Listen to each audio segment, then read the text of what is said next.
for this segment, we have a very exciting conversation with someone with a vast amount of experience within the housing sector. And I welcome on the show today, of course, Moti Rahman. Welcome to the show. Assalamu alaikum to every viewers, and thank you for inviting me as a guest, and I hope I can give some knowledge. Of course, that's why you're here, alhamdulillah. But how are you today? I'm very fine, thank you. Okay, so of course, I understand you have 20 years of experience within the housing sector. And I also understand that you came to the UK at a very young age. Of course, I think it was 13 or 14. That's absolutely right. And I think I should take this opportunity to thank my dad and mum. Dad worked really, really hard. And when I came to this country, he firmly said he did not want me to go work in a restaurant and serve people. He wanted to see me served.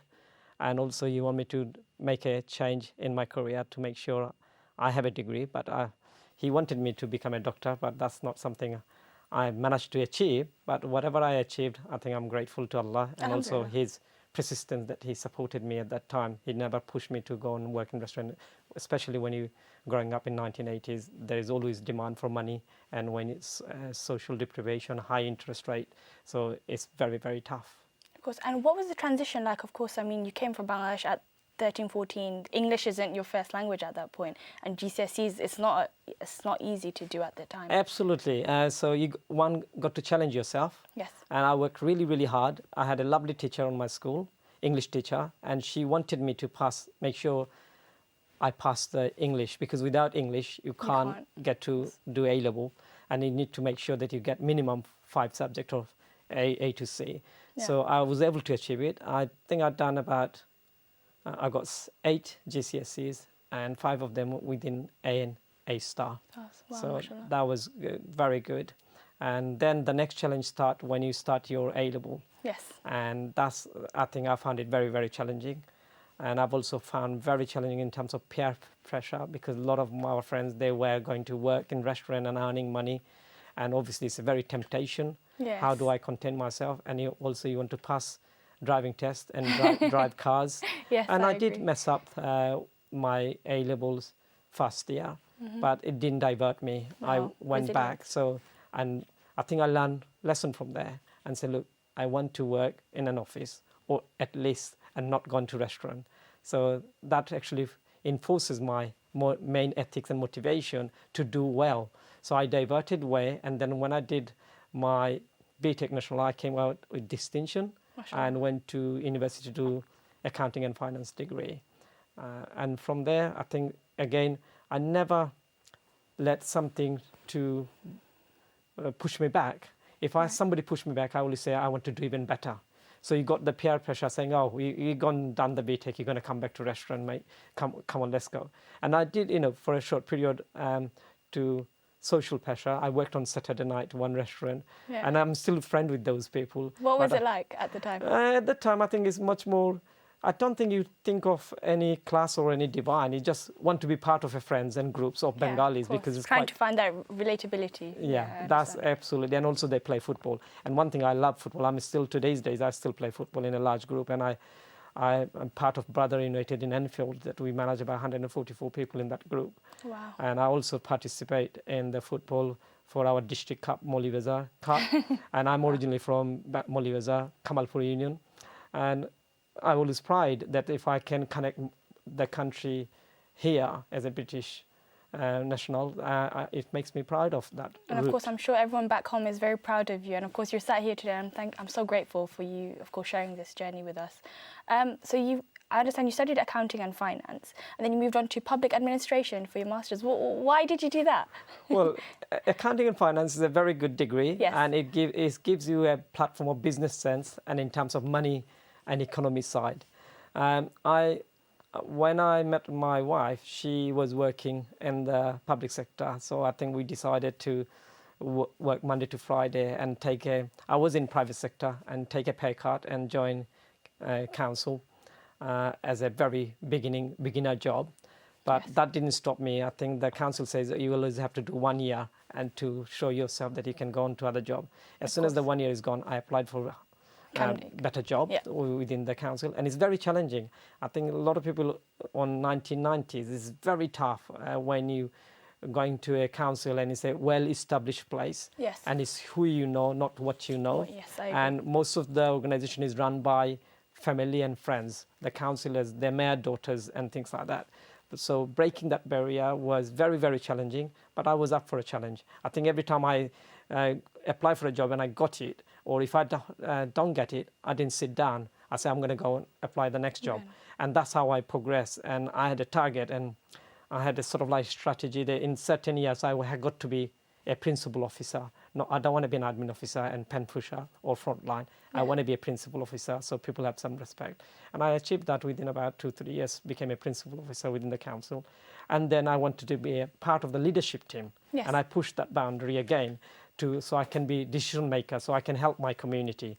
And when you're talking about living in a council house and you're managing as an area manager of about 44,000 properties in Camden at that time I was, if you're not part of the decision, our community suffers. So I introduced Bengali repair line, and I've also allowed people to come and have some experience to work in our repair team and admin team so they can see the skill set and what goes behind it, and also give them that skill set so they can better themselves and get the job. So it's a change. I think it's a very positive change, and without the social housing I wouldn't have known what my rights as a human being, because once you work in the private sector you would not know what your social right. It's very different. Social right, because you never think about that. No. And I think I would ask the same question to my son, both sons that we were grown up.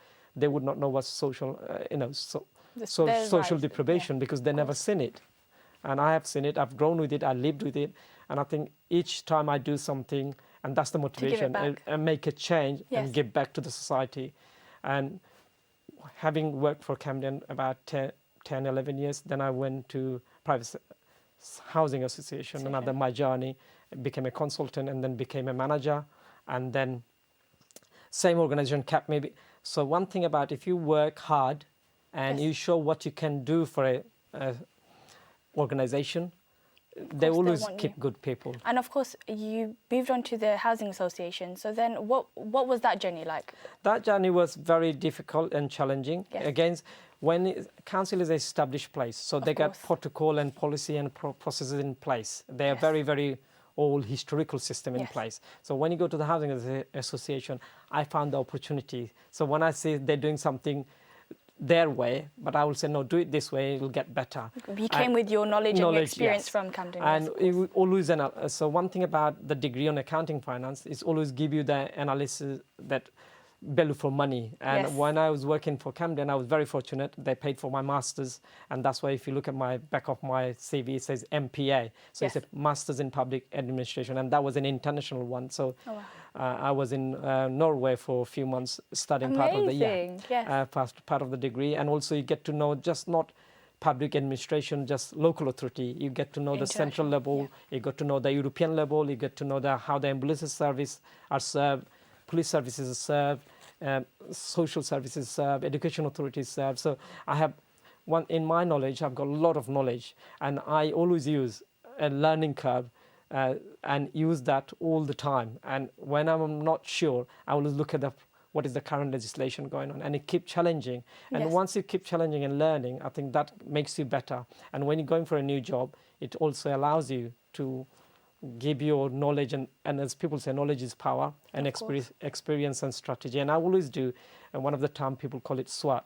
So I look at my strength, I look at my weakness, and what SWOT analysis. And then you look at what the opportunity will create for me. Of course. And I was going to say, with the SWOT analysis, I think a great part of having that is that you have the support also from your family and friends. And funnily enough, I have some pictures of your family that I want to share with our audience. So we'll just watch that short clip right now. Sure. So that's my lovely family, my wife and my children. Yes, and of course I understand that's your oldest son. Yeah, he was in the British Army, and he was serving as a Queen Guard. He's on number 10, very successful boy, done a master's degree from Queen Mary, and he's got first class. And that's me. I'm still enjoying my football, and you can see that. And I played for my Opozilla Cup there. What a beautiful family, mashallah. Thank you. Of course. So bringing us back to this conversation where you moved from the Housing Association, and I understand now you're the head of business transformation for the housing network. So what's that about? So obviously, I think sometime in your life you choose a peak point. So I have been working in the housing department. I'm also, in my journey, I also was a director of a secondary school in academic terms. So I was improving the school. So I think that skill set come from my improving the school. The school was needing improvements. So I make sure that the school within the 4 years of my journey or 3 years of my journey, make sure the school has improved and also made it a co-head. And I learned different skill sets. So now, when I come out of my current position and gone to a new place, I was thinking to retire because I've got my own business on the private side, that I've got property business, and I'm in charge of £15 million of my own property portfolio with another company.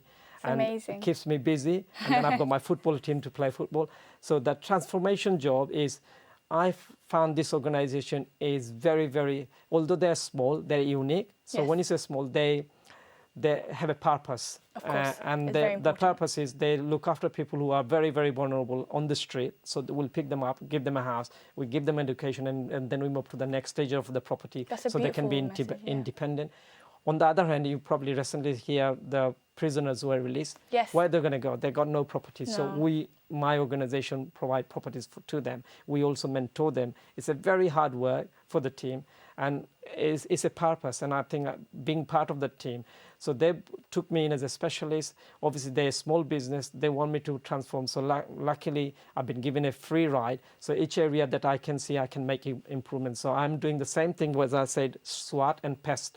So PESTL is a political, social, and economical term I use. Yes. So I look at politically what's happening outside, and I tell my managing director, they're two lovely people, Mark and Gary, and also my boss, CEO, is Mark Turner. They're beautiful people. They always listen to me a certain way and allow me to do. So my first project was utility. We got properties all over the UK, and the vulnerable people live there. They don't pay any utility bill, but our company pays. But the way it was set up, we used to get hundreds of bills every day.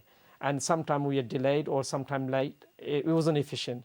Within the 6 months, I managed to get it efficient. And we'll also be saving around 200,000 to 250,000 once the whole transformation program goes ahead. So this is just a little bit. So I'm also doing the mobile phone project, and in life, where I worked in the past, I made connection. Of course. In terms of whether it's so be it a gas utility company like Octopus, I know one of the directors, and Eon and Vodafone. So I managed to now contact with the Vodafone and getting a mobile phone line, and which we'll get. At the moment, we don't get nothing. We've been paying the contracts, but now over 3 years, they will give us 84,000 for same amount of line, but it's a kickback we're going to get. And it's beautiful, the journey that you've had so far. I mean, it's a journey of leadership and transformation. And of course, we're so lucky as a community to have someone like you who's leading that change. And of course, thank you so much for being on the show today.